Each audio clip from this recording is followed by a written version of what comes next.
This is Rummy's Corner.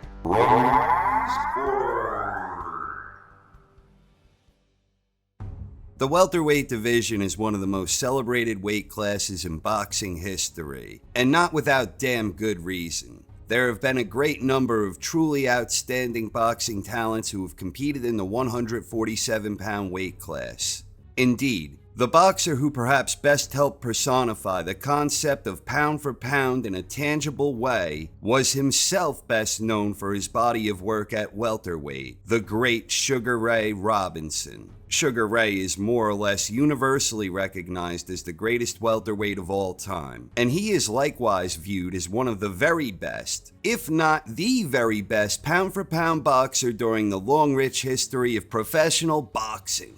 Then even as recently as the previous generation, the two best boxers were undoubtedly Floyd Mayweather Jr. and Manny Pacquiao, each of whom spent more than an entire decade primarily competing at welterweight, where indeed their mega bout showdown took place at welterweight. The division has a very rich history, and that history predates Robinson by a considerable amount of time. But looking at Mayweather and Pacquiao, it is interesting to note that neither of them was undisputed in any weight class, including their high-profile welterweight match. And going back a bit further, the biggest welterweight fight before that was De La Hoya versus Trinidad, and that was a unification bout, but not for undisputed. Not that being undisputed is necessarily the end-all be-all, but in truth, there have not been very many undisputed world welterweight champions in the last 50 years. Ever since Jose Napoles was stripped by the WBA back in 1975, there had only been a handful of undisputed world welterweight champions. The first of those was produced in September 1981, when Sugar Ray Leonard stopped Tommy Hearns in round 14 of a highly dramatic classic fight, and Sugar Ray was the last undisputed welterweight champion during the two-belt era. Donald Curry was the next welterweight to earn that distinction when he stopped Milton McCrory in December 1985. That marked Curry as the first undisputed world welterweight champion in the three-belt era. Lloyd Honeyghan earned that distinction the following year when he beat Curry. Honeyghan vacated the WBA belt and was no longer technically undisputed. More than 17 years later, Corey Spinks won the undisputed welterweight crown when he defeated Ricardo Mayorga, and a little over a year later, in February 2005, Zab Judah stopped Spinks to win the undisputed crown. The titles were ultimately fragmented again in a bit of a bizarre situation when Judah lost against Carlos Baldomir, but only the WBC was on the line because Baldomir didn't pay the sanctioning fees from the WBA and IBF. So technically speaking, Zab Judah was the last undisputed world welterweight champion until this past weekend. So going into the recent showdown for undisputed welterweight supremacy between Errol Spence Jr. and Terence "Bud" Crawford, it had been more than 17 years since we had an undisputed world welterweight champion, eerily similar to the gap we saw between Honeyghan and Spinks.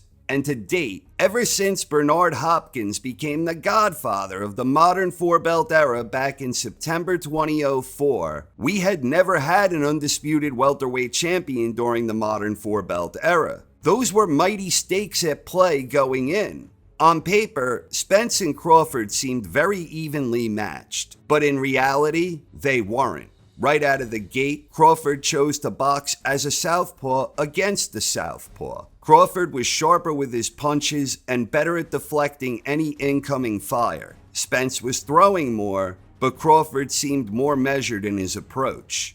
Spence tried to turn up the activity in round 2 and was having some success, but Crawford was studiously looking for openings to counter. Near the end of the round, Bud drilled him with a speedy two-punch combo punctuated by a sneaky right that dropped Spence. Spence did his best to rebound in round 3, but Crawford remained too sharp with his well-disguised counterattacks. It was becoming apparent that Spence was in trouble. For Spence to win, he needed Crawford to get off to a typically slow start. But by round 4, it had become clear that that wasn't happening. Indeed, Bud got off to a spectacular start where his impeccable timing and razor-sharp pinpoint accuracy were on full display under the big spotlight for the entire boxing world to see. In round 5, Spence continued exhibiting championship heart, but he appeared mighty flustered. Many of his punches were starting to stray well below the belt, but Bud remained cool, calm, and collected. By round 6, watching Bud systematically carve Spence up was like watching the very personification of the concept, don't punch at your target, punch through it. Bud's accuracy with his power shots were a real thing of beauty. Crawford dropped Spence 2 more times in round 7, and by this point, after the second knockdown, I was half expecting Spence's corner or the referee to stop the fight. But that didn't happen, and Spence continued exhibiting toughness and championship heart, but he was simply outgunned and overmatched. Crawford's strengths acted like kryptonite to every aspect of the game Spence usually does well at. Crawford was so disciplined and on point that Spence was completely ineffective with everything he tried. The fight was mercifully stopped in round 9 when Bud was really pouring it on. The fight was over, and Terence "Bud" Crawford had just become the new undisputed world welterweight champion, marking him as the first undisputed welterweight champion during the modern 4-belt era, and marking him as the first 2-division undisputed world champion in the 4-belt era. Incredible stuff. Bernard was the godfather, the one who ushered in the 4-belt era back when he beat Oscar De La Hoya in September 2004. That was significant. After Hopkins ultimately lost the undisputed middleweight crown against Jermaine Taylor, the belts would subsequently be splintered, and then there was a very long gap before we had another 4-belt undisputed champion in any weight class. Bud Crawford was the man who brought it back in style. Crawford had become just the 3rd boxer to become a 4-belt undisputed champion, more than 12 years after Taylor was the last to hold that unique distinction. Crawford earned the undisputed 4-belt championship as a junior welterweight, 140 pounds, when he stopped Julius Ndongo in August 2017. That 12-year gap? That's an awfully long gap to have gone without having a single undisputed champion in any weight class. But Crawford brought that gum we all like back in style. And since then, we have had a lot of boxers repeat the feat.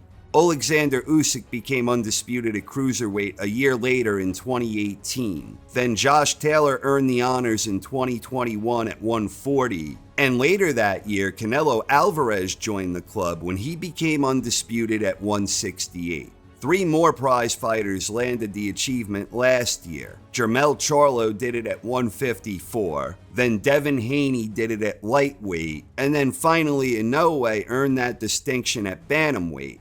So while Bernard Hopkins will forever remain the OG, the godfather of the modern 4-belt era, Terence "Bud" Crawford was the trendsetter who paved the way into the 2020s, where boxing politics are allowing for this sort of thing more often, which I undoubtedly believe is a good thing for boxing. And this all circles back to Bud and what he accomplished last weekend against Spence. Terence Crawford is now the only man in professional boxing to have earned the distinction of becoming a 2-division undisputed world champion in the modern 4-belt era. Bud was the first to do it, and just like he became the trendsetter in re-establishing the importance and prestige that come with earning 4-belt undisputed distinction, there are potentially a couple of divisions that could soon follow suit, with Inoue and Tapalez each holding 2 out of 4 belts at 122, and then the whole thing with Fury and Usyk. Whatever happened there?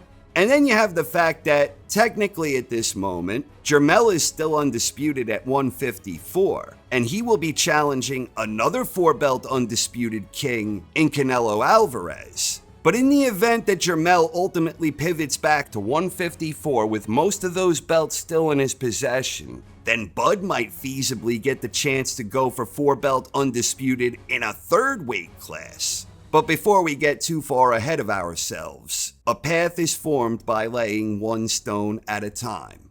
But even forgetting the unprecedented achievement entirely, what Bud did last weekend was truly special. This was a fight that had been 5 or more years in the making, where demand started getting serious back when Crawford won his WBO welterweight title against Jeff Horn all the way back in June 2018. The damn near perfect and flawless performance from Bud was as dominant and one-sided as it gets between two fighters at the elite level. Going into this one, both of these guys were viewed among the top pound-for-pound boxers in the world. Both were undefeated, and this one was for all the welterweight marbles. Crawford made a tremendous statement, to the point that I believe he is clearly the top guy in boxing right now. Guys like Inoue and Usyk are certainly still a huge part of that discussion. But in terms of top victory, in my opinion, neither Usyk nor Inoue have a win of that caliber on their ledgers at this time. Inoue himself is coming off of an outstanding effort against Fulton, where he became a unified champion at 122 during his debut fight at the weight. And then Usyk has a mandatory defense coming up against Dubois later this month. It's a funny thing, because 4 days earlier, the talk in boxing circles was, how could Spencer Crawford top what Inoue just did against Fulton? And then Bud marched out there like a complete and total badass, and he took care of business in methodical fashion, cool as an assassin. In truth, however, determining a pound-for-pound king in the post-Mayweather era has been a tricky proposition. There have been a lot of guys competing for that top spot. Many who had arguably reached the pinnacle, but it's usually been a brief stint at the top. You had Andre Ward, Chocolatito, Gennady Golovkin, Vasily Lomachenko, Canelo Alvarez, and then of course Inoue and Usyk. And then Bud himself has been highlighted in this hypothetical discussion as well. And Bud has been a big part of that conversation for more than 8 years now. At the very least, I believe Bud has clearly solidified himself as the greatest welterweight in the post-Mayweather and Pacquiao era. And indeed, he's got to be right at or very near the top of the best boxers since those two legends, period. But the legend of Mayweather and Pacquiao is about more than just what they did at welterweight. Regardless of the fact neither Manny nor Floyd ever spent as many years in any weight class as they did at welter, they are still best known for what they did across multiple weight classes, where Mayweather won championships across 5 different weight classes, and Pacquiao won championships and rightful lineages across 8 different divisions. Bud does not have as many as either of those two, but Crawford's claim as a 3-weight champion is significant. Not that the distinction itself is significant, as those types of things have gotten more common with the growing number of divisions and alphabet bodies, but the manner of his 3 championships, where he completely cleaned out 140 and the especially prestigious 147, Bud has undoubtedly left his mark in boxing history. And the best thing about it is that his career ain't over yet. And based on his outstanding performance against Spence, he did not appear to be showing any real signs of age. His cool, calm, composed demeanor combined with his impeccable boxing IQ and timing will continue to make Bud a force to be reckoned with for the foreseeable future. Circling back to the great Sugar Ray Robinson, what made Robinson such a legendary, timeless figure in boxing history was the fact that he proved himself as the best of his era on a consistent basis, where he displayed extraordinary aptitude for his craft. And that is the standard for greatness. And that is all we can ask from any boxer in any era. And Terence Bud Crawford is doing exactly that right now. In this era, a 3-division champion who completely cleaned out 2 of those divisions, winning all 4 belts along with a rightful lineal claim, the first to ever do it in the modern 4-belt era. And not only is he proving that he is one of the very best in his time, in terms of welterweight, a division with such a long and rich history, he's likewise proven to be the best of his era in that regard. In the last 5+ years, at welter, Crawford has gone a perfect 8-0, with all 8 victories coming by way of knockout, all 8 of which were also championship fights. In conclusion, Terence Crawford is a complete and total badass, undoubtedly one of the best of his time, and he proved that with an extraordinary career-defining victory against a fellow undefeated pound-for-pound elite. Congratulations to Terence Crawford, and best of luck to him whatever he does next. Bravo, bud. And best of luck to Spence as well. As far as I'm concerned, it was a brave effort from a true warrior, and he has nothing to be ashamed of. I, for one, am glad we got to see the fight, where the very best of Crawford was on full display for the entire boxing world to experience. Thank you very much for watching, everyone. I hope you enjoyed, and have a wonderful night. This is Rummy's Corner.